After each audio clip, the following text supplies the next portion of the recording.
So today I have in an interesting watch from a company that actually started out as a precious metal engraver 150 years ago back in 1871. To commemorate the 150th anniversary, they've released two watches. One, the steel version that I have in today, as well as a PVD coated gold version. The company is Bernhard H. Mayer, and although they're fairly new to me, when they reached out, I was instantly interested after seeing photos of the watches. Big thanks to Bernhard H. Mayer for lending this one in for a little while for us to take a look at together. So let's switch things up and check out the watch. Now, the company I sort of figured was a revived brand like we see quite a lot lately with new companies buying the rights to older brand names. The Bernhard H. Mayer site has a timeline that shows pretty much continuous operation, other than a halt when their facilities in Germany were destroyed during World War II. The medallion on the dial of the watch shows us an image of that building. They've since moved their business to Switzerland and are currently ran by the fourth generation family owner, who is also named Bernhard Mayer. Now, one of the company's claims to fame was that they were commissioned to create the gold and silver medals for the 1936 Olympics. And because they started out in the metal engraving business, it's kind of cool that they opted to have the medallion on the dial, which is made in silver.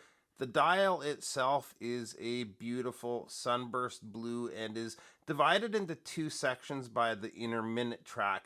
At the top of the intersection is the logo in steel, then Bernhard H. Mayer printed below that.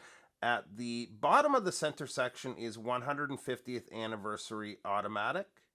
On the outer edge of the dial, we have high polished applied steel hour markers.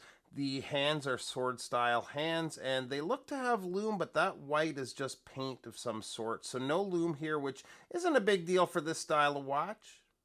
The case uses three finishes. The first is a coarser brushwork on the top flat part of the bezel. The side of the bezel and edge of the case are polished, and the rest of the case has a finer brushwork. The case is on the sporty side. I'd wear this more as a dress watch probably, but it's got that angular design and it's a little on the large side, so it's got sort of a dress sports watch feel to it. It's also got a water resistance of 100 meters to back up that sportiness. The crown is a signed push-pull crown.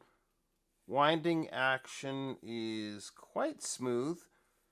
Under the hood is a Sellita SW200 visible through the display case back. Not sure what they do to the movements as far as regulation goes, but I wore this 3 days consecutively and it only gained 7 or 8 seconds during that time, which is not bad at all. The watch is limited to 1,871 pieces and the case back is numbered.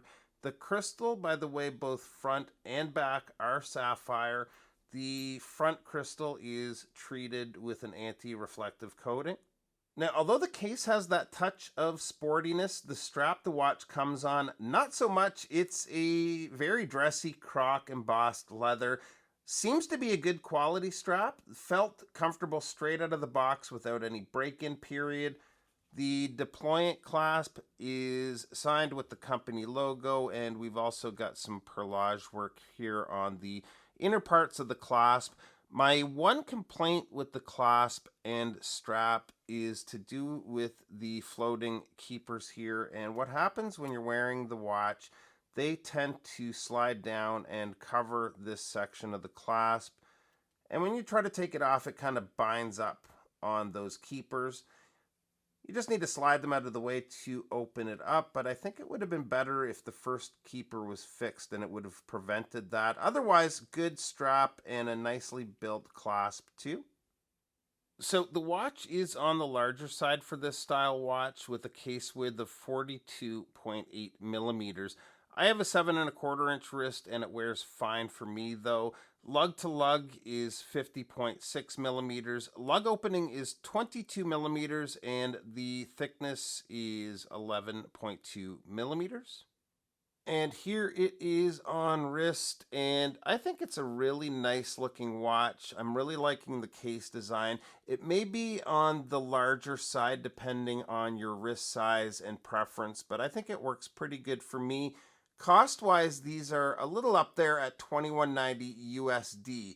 At that price, maybe a better movement would have been good. They have a gold version of the watch limited to 150 pieces. That watch houses the ETA 6497. It's a modified 6497, and I would have preferred that movement in this watch too. Otherwise, it's a well-built watch and very well finished. The last thing to talk about is the purchasing process. They have a good looking site, but they use a distributor, so when you order, you're redirected there. Seems pretty straightforward, but something a little different, so thought I'd mention it. So that is it for today. Thanks for taking a few minutes to stop by, and we'll see you real soon. Bye-bye.